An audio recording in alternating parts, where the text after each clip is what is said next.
ಸಿದ್ದರಾಮಯ್ಯನವರ ಜಾತಿ ಜನಗಣತಿ ವಿರುದ್ಧ ಈಗ ಸ್ವಪಕ್ಷದ ನಾಯಕರು ಕೂಡ ವಿರೋಧ ವ್ಯಕ್ತಪಡಿಸ್ತಾ ಇದ್ದಾರೆ. ಜೊತೆಗೆ ವಿರೋಧ ಪಕ್ಷದ ನಾಯಕರು ವಿರೋಧ ವ್ಯಕ್ತಪಡಿಸ್ತಾ ಇದ್ದಾರೆ. ಜೊತೆಗೆ ಈಗ ಇದೇ ಸಿದ್ದು ಜಾತಿ ಜನಗಣತಿ ವಿರುದ್ಧ ಮಠಾಧೀಶರು ಕೂಡ ಕಿಡಿಕಾರ್ತಿದ್ದಾರೆ. ಸರ್ಕಾರದ ವಿರುದ್ಧ ಭುಗಿಲದ ಸ್ವಾಮೀಜಿಗಳ ಆಕ್ರೋಶ ಇದು. ಅಖಂಡ ಹಿಂದೂ ಸಮಾಜ ಒಡೆಯುವ ಷಡ್ಯಂತ್ರ ಅಂತ ಆರೋಪ ಮಾಡ್ತಿದ್ದಾರೆ. ಜಾತಿ ಜನಗಣತಿ ಪಾರದರ್ಶಕ ಆಗಿಲ್ಲ ಅಂತ ನಿಗಿ ಹೆಂಡ ಕಾರ್ತಿದ್ದಾರೆ ಮಠಾಧೀಶರು. ಇದು ಪಾರದರ್ಶಕ ಆಗಿಲ್ಲ, ಸೊ ಇದು ಸರಿಯಲ್ಲ ಅಂತ ಮಠಾಧೀಶರು ಕಿಡಿಕಾರ್ತಿದ್ದಾರೆ.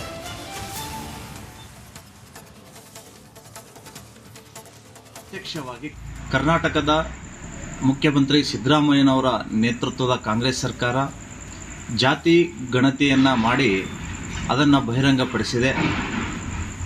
ಈ ಜಾತಿ ಗಣತಿಯಲ್ಲಿ ಯಾವುದೇ ಸತ್ಯಾಂಶವಿಲ್ಲದಂತಹ ಒಂದು ವರದಿಯಾಗಿದ್ದು ಅಖಂಡ ಹಿಂದೂ ಸಮಾಜವನ್ನು ವಿಭಜಿಸುವಂತಹ ಒಂದು ಷಡ್ಯಂತ್ರ ಈ ಜಾತಿ ಜನಗಣತಿಯ ವರದಿಯಲ್ಲಿ ನಮಗೆ ಪ್ರತ್ಯಕ್ಷವಾಗಿ ಕಾಣ್ತಾ ಇದೆ. ಕರ್ನಾಟಕ ರಾಜ್ಯದ ಕೋಟ್ಯಾಂತರ ಮನೆಗಳನ್ನು ನಾವು ಸಂಪರ್ಕ ಮಾಡಿ ಜಾತಿ ಗಣತಿಯ ವರದಿಯನ್ನು ನೀಡಿದ್ದೇವೆ ಅನ್ನುವಂತಹದ್ದನ್ನು ಹೇಳ್ತಾರೆ. ಆದರೆ ಇವತ್ತು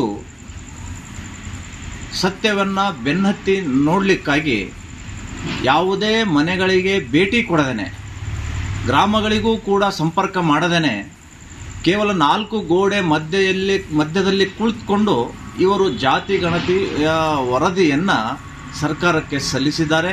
ಇದು ವಿಭಜಿಸುವಂತಹ ಕೆಲಸ, ಒಂದು ಕೋಮುವನ್ನು ತುಷ್ಟೀಕರಣ ಮಾಡುವಂತಹದ್ದು, ಒಂದು ಕೋಮುವನ್ನು ವೈಭವೀಕರಿಸುವಂತಹ ಒಂದು ಈ ವರದಿಯಾಗಿದ್ದು, ಈ ವರದಿಯನ್ನು ಇಡೀ ಕರ್ನಾಟಕದ ನಾಗರಿಕ ಸಮಾಜ ತಿರಸ್ಕರಿಸಬೇಕು ಅನ್ನುವಂಥದ್ದು. ಕರ್ನಾಟಕ ರಾಜ್ಯದ ಸೆನ್ಸಸ್ ಈಗಾಗಲೇ ಮುಗಿದಿದೆ ಎನ್ನುವುದನ್ನು ಸರ್ಕಾರ ವ್ಯಕ್ತಪಡಿಸಿದೆ. ನಾವು ಆಗ್ರಹ ಮಾಡ್ತೇವೆ, ಯಾವ ರೀತಿ ತಾವುಗಳು ಜನಗಣತಿ ಮಾಡಿದ್ದೀರಿ ಅನ್ನೋದು ಜಗಜ್ಜಾಹೀರಾಗಿದೆ.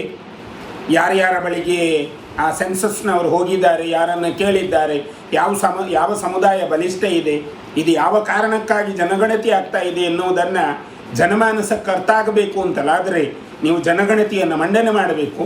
ಮಂಡನೆ ಮಾಡುವುದರ ಮೂಲಕ ಯಾರು ಯಾವ ಸೆನ್ಸಸ್ಸಲ್ಲಿ ಇದ್ದಾರೆ ಎನ್ನುವುದು ಜಗಜ್ಜಾಹೀರಾಗ್ತದೆ. ಆವಾಗ ಬಡವರು ಯಾರು, ಶ್ರಮಿಕರು ಯಾರು, ದುರ್ಬಲರು ಯಾರು, ಶ್ರೀಮಂತರು ಯಾರು ಎನ್ನುವುದು ನಿಮ್ಮ ಪಟ್ಟಿಯಲ್ಲಿ ಬರುತ್ತೆ. ಆದರೆ ನಮ್ಮ ಆಗ್ರಹ ಇರೋದಿಷ್ಟೇ, ಯಾವ ವ್ಯವಸ್ಥೆಯ ಒಳಗೆ ಶ್ರೀಮಂತಿಕೆ ಎನ್ನುವುದಿದೆ, ಯಾವ ವ್ಯವಸ್ಥೆಯ ಒಳಗೆ ಬಡತನ ಎನ್ನುವುದಿದೆ, ಆ ಬಡತನವನ್ನು ಹೋಗಲಾಡಿಸಿಕೊಳ್ಬೇಕು ಅಂತಲಾದರೆ ಆ ಶ್ರಮಿಕ ವರ್ಗ ಮತ್ತು ಬಡವರನ್ನಾಗಿ ಕಾಣುವುದು ನಿಲ್ಲಬೇಕು. ಹಾಗಾಗಿ ಅಖಿಲ ಭಾರತ ವೀರಶೈವ ಲಿಂಗಾಯತ ಮಹಾಸಭೆಯಾಗಲಿ, ಒಕ್ಕಲಿಗ ಸಂಘವಾಗಲಿ ಈ ಜಾತಿ ಜನಗಣತಿಯನ್ನು ಸರಿಯಾಗಿ ಪಾರದರ್ಶಕತೆಯಿಂದ ಮಾಡಿಲ್ಲ ಅನ್ನುವಂಥ ಅಪವಾದ ಇದೆ. ಅಧಿಕಾರಿಗಳು ಎಲ್ಲಿಯೂ ಕುಳಿತು ಈ ವರದಿಯನ್ನು ಸರ್ಕಾರದ ಮೂಗಿನ ನೇರಕ್ಕೆ ತಯಾರುಪಡಿಸಿದ್ದು ಆಗಿದೆ. ಇದು ಮತ್ತೊಮ್ಮೆ ಪುನರ್ವಿಮರ್ಶೆಯಾಗಿ ಜಾತಿ ಜನಗಣತಿಯನ್ನು ಪ್ರತಿ ಮನೆಗೆ ಭೇಟಿ ಕೊಟ್ಟು ಮಾಡಿದ್ದಾದರೆ ಎಲ್ಲರಿಗೂ ನ್ಯಾಯಸಮ್ಮತವಾದಂಥ ಒಂದು ನಿರ್ಣಯವನ್ನು ಕೈಗೊಳ್ಳಲಿಕ್ಕೆ ಸಾಧ್ಯವಾದೀತು ಅನ್ನುವಂಥ ಭಾವನೆ ಇದೆ. ಓಂ ಶ್ರೀ ಗುರು ಬಸವಲಿಂಗಾಯ ನಮಃ. ಬಂಧುಗಳೇ, ಈಗಿನ ರಾಜಕೀಯ ಪರಿಸ್ಥಿತಿಯಲ್ಲಿ ಸಿದ್ದರಾಮಯ್ಯ ಸರ್ಕಾರ ಜಾತಿ ಜನಗಣತಿ ಮಾಡೋದು ಅದು ಒಳ್ಳೆಯ ಬೆಳವಣಿಗೆ ಅಲ್ಲ. ಏಕೆಂದರೆ ಬಸವಾದಿ ಪ್ರಮುಖರು ಸಕಲ ಜೀವಾತ್ಮರಿಗೆ ಲೇಸನ್ನೇ ಬಯಸುವವರು ಅಂತ ಹೇಳಿದ್ದಾರೆ. ಸಿದ್ದರಾಮಯ್ಯನವರು ಬಸವಣ್ಣನವರ ಅನುಯಾಯಿಗಳು. ಈ ಜಾತಿ ಜನಗಣತಿ ಮಾಡಬಾರ್ದು, ಇದನ್ನು ನಾವು ತೀವ್ರವಾಗಿ ಖಂಡಿಸ್ತೀವಿ. ಸಿದ್ದರಾಮಯ್ಯನವರ ಜಾತಿ ಜನಗಣತಿ ವಿರುದ್ಧ ಈಗ ಸ್ವಪಕ್ಷದ ನಾಯಕರು ಕೂಡ ವಿರೋಧ ವ್ಯಕ್ತಪಡಿಸ್ತಾ ಇದ್ದಾರೆ. ಜೊತೆಗೆ ವಿರೋಧ ಪಕ್ಷದ ನಾಯಕರು ವಿರೋಧ ವ್ಯಕ್ತಪಡಿಸ್ತಾ ಇದ್ದಾರೆ. ಜೊತೆಗೆ ಈಗ ಇದೇ ಸಿದ್ದು ಜಾತಿ ಜನಗಣತಿ ವಿರುದ್ಧ ಮಠಾಧೀಶರು ಕೂಡ ಕಿಡಿಕಾರ್ತಿದ್ದಾರೆ. ಸರ್ಕಾರದ ವಿರುದ್ಧ ಭುಗಿಲದ ಸ್ವಾಮೀಜಿಗಳ ಆಕ್ರೋಶ ಇದು. ಅಖಂಡ ಹಿಂದೂ ಸಮಾಜ ಒಡೆಯುವ ಷಡ್ಯಂತ್ರ ಅಂತ ಆರೋಪ ಮಾಡ್ತಿದ್ದಾರೆ. ಜಾತಿ ಜನಗಣತಿ ಪಾರದರ್ಶಕ ಆಗಿಲ್ಲ ಅಂತ ನಿಗಿ ಹೆಂಡ ಕಾರ್ತಿದ್ದಾರೆ ಮಠಾಧೀಶರು. ಇದು ಪಾರದರ್ಶಕ ಆಗಿಲ್ಲ, ಸೊ ಇದು ಸರಿಯಲ್ಲ ಅಂತ ಮಠಾಧೀಶರು ಕಿಡಿಕಾರ್ತಿದ್ದಾರೆ.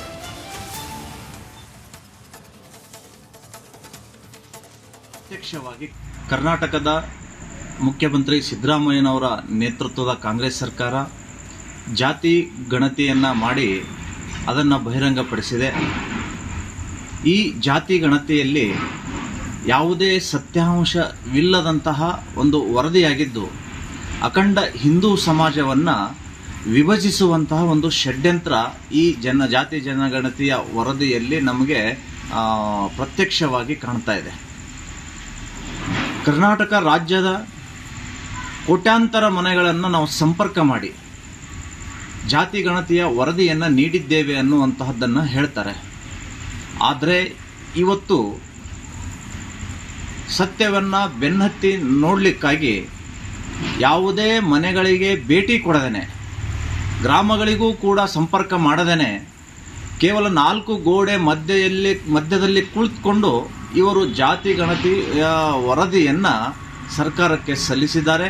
ಇದು ವಿಭಜಿಸುವಂತಹ ಕೆಲಸ, ಒಂದು ಕೋಮುವನ್ನು ತುಷ್ಟೀಕರಣ ಮಾಡುವಂತಹದ್ದು, ಒಂದು ಕೋಮುವನ್ನು ವೈಭವೀಕರಿಸುವಂತಹ ಒಂದು ಈ ವರದಿಯಾಗಿದ್ದು, ಈ ವರದಿಯನ್ನು ಇಡೀ ಕರ್ನಾಟಕದ ನಾಗರಿಕ ಸಮಾಜ ತಿರಸ್ಕರಿಸಬೇಕು ಅನ್ನುವಂಥದ್ದು. ಕರ್ನಾಟಕ ರಾಜ್ಯದ ಸೆನ್ಸಸ್ ಈಗಾಗಲೇ ಮುಗಿದಿದೆ ಎನ್ನುವುದನ್ನು ಸರ್ಕಾರ ವ್ಯಕ್ತಪಡಿಸಿದೆ. ನಾವು ಆಗ್ರಹ ಮಾಡ್ತೇವೆ, ಯಾವ ರೀತಿ ತಾವುಗಳು ಜನಗಣತಿ ಮಾಡಿದ್ದೀರಿ ಅನ್ನೋದು ಜಗಜ್ಜಾಹೀರಾಗಿದೆ.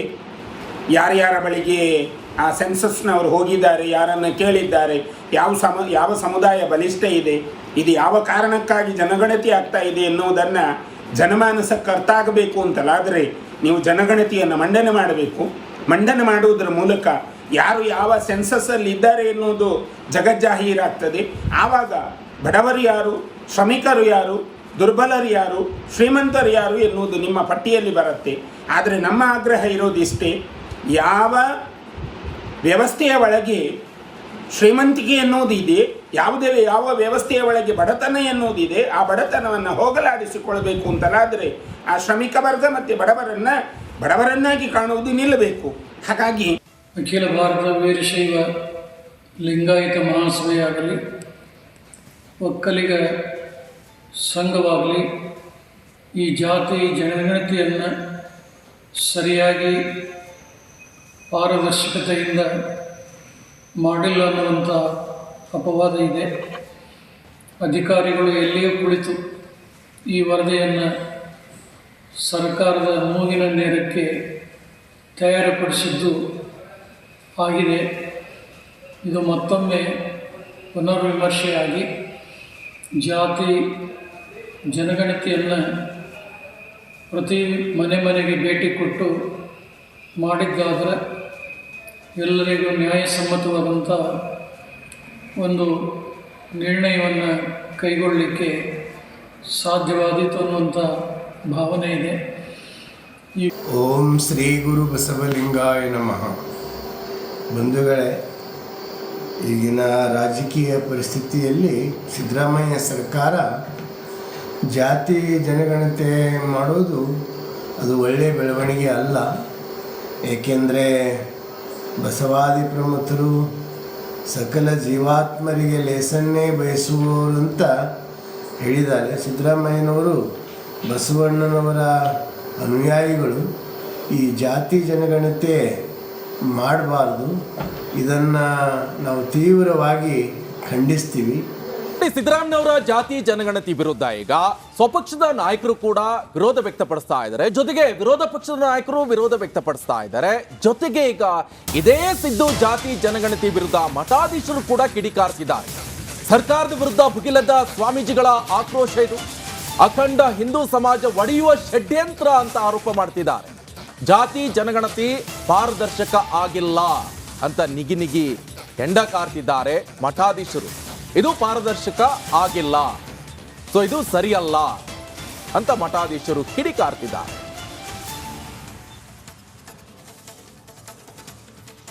ಪ್ರತ್ಯಕ್ಷವಾಗಿ ಕರ್ನಾಟಕದ ಮುಖ್ಯಮಂತ್ರಿ ಸಿದ್ದರಾಮಯ್ಯನವರ ನೇತೃತ್ವದ ಕಾಂಗ್ರೆಸ್ ಸರ್ಕಾರ ಜಾತಿ ಗಣತಿಯನ್ನು ಮಾಡಿ ಅದನ್ನು ಬಹಿರಂಗಪಡಿಸಿದೆ.